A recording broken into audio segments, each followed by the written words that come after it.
Hello, friends, and welcome back to Stories About Entitled People. Let's start our video with a story in which our OP, a dad just trying to make grocery shopping a fun experience for his daughter, encounters a classic Karen who just can't stand the sight of a little joy.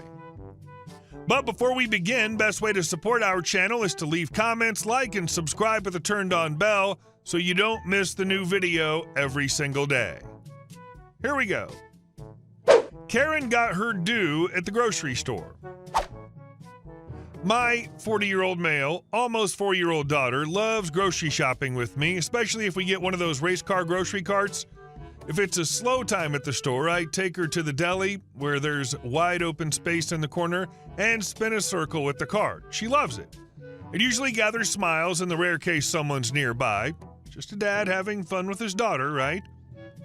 Just yesterday, after doing a single spin, we went on our way when an older lady, I'd say early 70s, came towards us, shaking her head and glaring at us.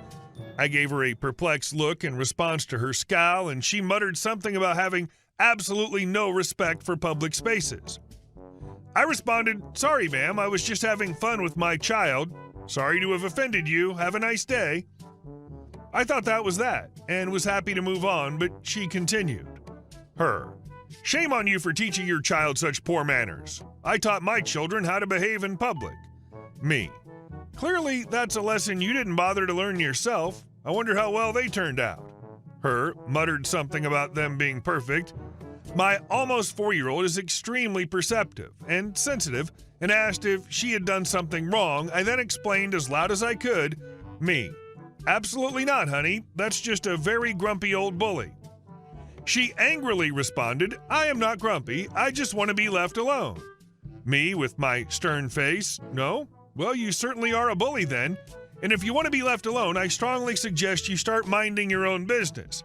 You taught your children to behave in stores. I'm teaching mine to stand up to bullies like you. Thank you for this perfect teaching moment." She finally caught the hint to shut her trap and moved along, still muttering and shaking her head. Twice more we encountered her in the other aisles, and I made sure to overdo the race car theme, but would abruptly stop when we got near her, saying loudly to my daughter, "Careful now, honey, we don't want to anger the fun police." And my daughter played along perfectly. As fate would have it, we were approaching the checkout at nearly the same time. We got there first, but I magnanimously allowed her in front of us to be first in line at the solitary manned checkout, knowing she would complain, and she didn't disappoint. She immediately started to explain to the till person that she was harassed by me and my daughter this whole time and how we were disrupting the whole store. The till lady cautiously looked over at me, and I just gave a totally confused shrug. I'm still in my formal work clothes, suit and tie, and my daughter's wearing an adorable poofy fairy skirt. Picture-perfect innocence. Having obviously seen me let the lady in front of us in line, the till person gave me an apologetic smile and just nodded and smiled, humoring Karen. She must have tried complaining further at customer service because we were now leaving at the same time, despite our full grocery cart, a child insisting on helping with the bagging. Once outside, I made sure to drag race that cart past her as loud and as obnoxiously as I could, and my daughter squealed in delight. I didn't even bother looking back at that crusty old Karen. She ruined my shopping outing. I hope I ruined her entire day. I do feel bad for people that are this desperately miserable, but I also have zero patience for them taking it out on other people just trying to enjoy a sliver of joy in their day. I think if enough of us consistently confront people like this, they might just learn to keep their mouths shut and their poor attitudes to themselves. Honestly, the way you handled this with humor and a firm stance is nothing short of amazing. Karen clearly wasn't expecting someone to stand their ground, especially while turning the whole situation into a teachable moment for your daughter. I love how you flipped the script, showing her and anyone watching that bullies don't get the last word, and that race car drag race finale? Chef's kiss. That's the energy we all need when dealing with joy-sucking critics. And our second story. Woman leaves a negative Yelp review because we didn't offer our services for free. My father and I run a small watch and jewelry business. A while ago, a woman came in and asked for a number of links to be taken out of her watch. We measured her watch against her wrist and made sure that she was happy with the fit, My father then removed the links and gave her back the watch. She was unhappy with the fit and said it was too tight. My dad told her it was no problem and he added more on. She tried it again but was now unhappy because the fit was too loose for her. My dad then removed more. Essentially, this went on for a while. Once she was happy, she put her watch back on and started walking towards the door. I said, "Excuse me, you forgot to pay." She turned around with an angry expression and said, "What? Why would I pay for this? It's just a few links. Anywhere else would have done this for free." I told her that unfortunately we would be unable to offer her our services for free, and I pointed to the large price list next to the counter, which she had clearly seen.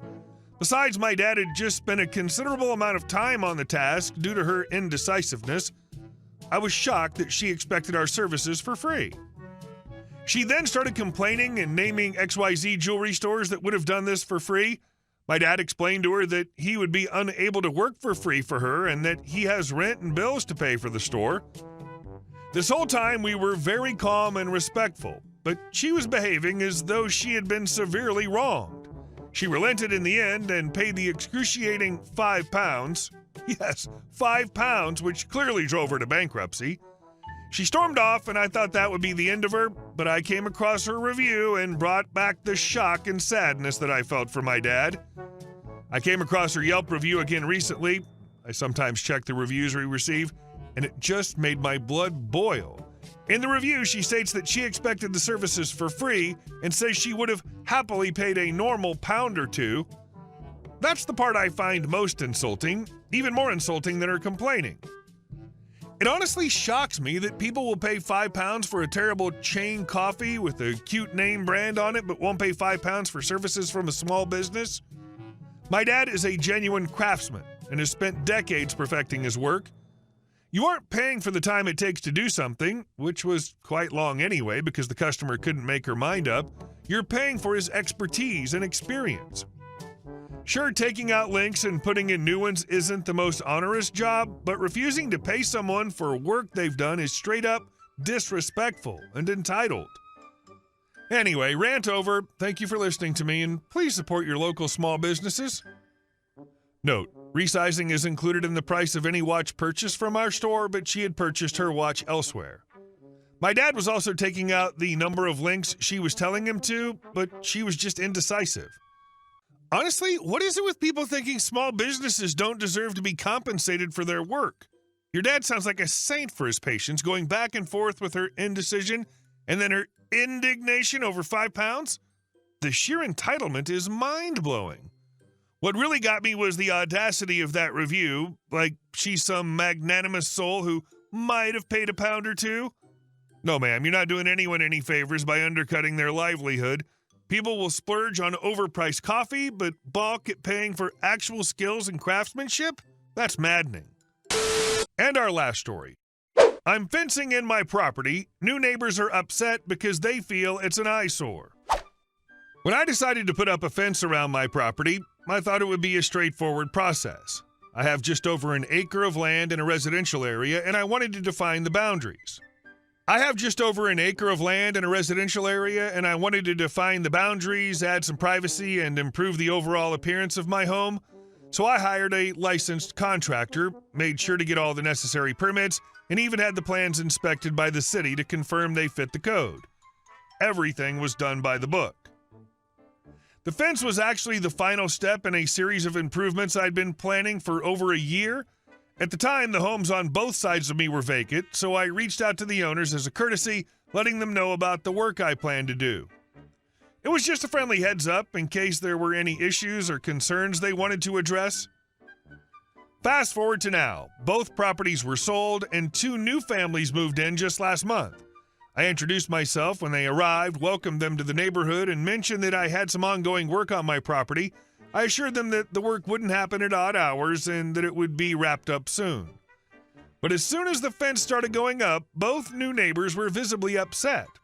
My lot is large, while their lots are significantly smaller, and without a fence, the layout of the houses made it seem like we all had reasonably sized properties.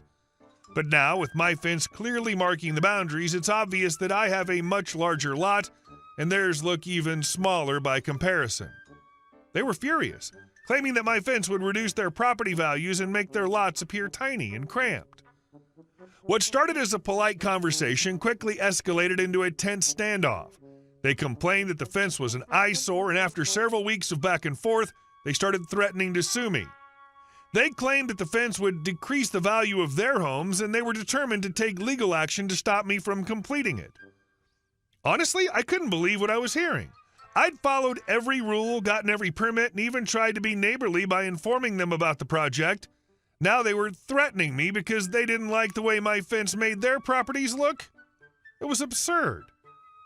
Update. I'm not backing down, though. I've done everything by the book, and I'm well within my rights to put up this fence.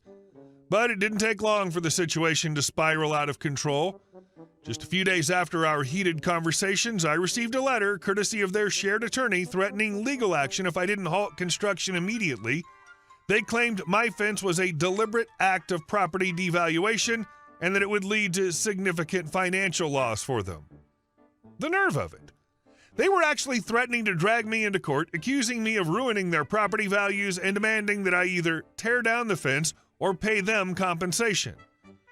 It was all laid out in legal jargon with phrases like detrimental impact on adjacent properties and negligent disregard for neighborhood aesthetics. I was furious, but also worried. This wasn't just some empty threat.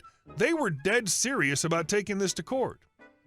My own attorney assured me that I was within my rights, that I'd done everything by the book, and that I had nothing to worry about. But still, the prospect of a legal battle with my new neighbors was unsettling. They were clearly determined to make my life as difficult as possible, and it seemed like they were ready to do whatever it took to get their way. As the days passed, tension in the neighborhood grew thick. The sight of my half-completed fence had become a daily reminder of the impending showdown. The neighbor on my left would glare at me every time I stepped outside, while the one on the right started spreading rumors about me to other neighbors, painting me as some kind of villain out to destroy the community. And then came the court summons. I was officially being sued for diminishing property values and causing emotional distress. I couldn't believe it. All because I wanted to put up a simple fence. But instead of backing down, this only fueled my determination to see this through to the end. I'm ready to fight this. If they want a court battle, then a court battle they'll get. I'm not about to let them bully me into abandoning a project I've spent so much time and effort on. The fence is going up, whether they like it or not, and I'm prepared to defend my rights every step of the way. Oh man, this is a wild one. You've dotted every I and crossed every T, but apparently that's not enough for people who think they can dictate what you do on your own property. The fact that they moved in after you started the project and are now pulling the property value card? That's rich. You've got every right to protect what's yours. And if they want to throw around legal jargon, let's see how well it holds up against the facts. Hey guys, thank you all for watching the video. I'll see you in the next one.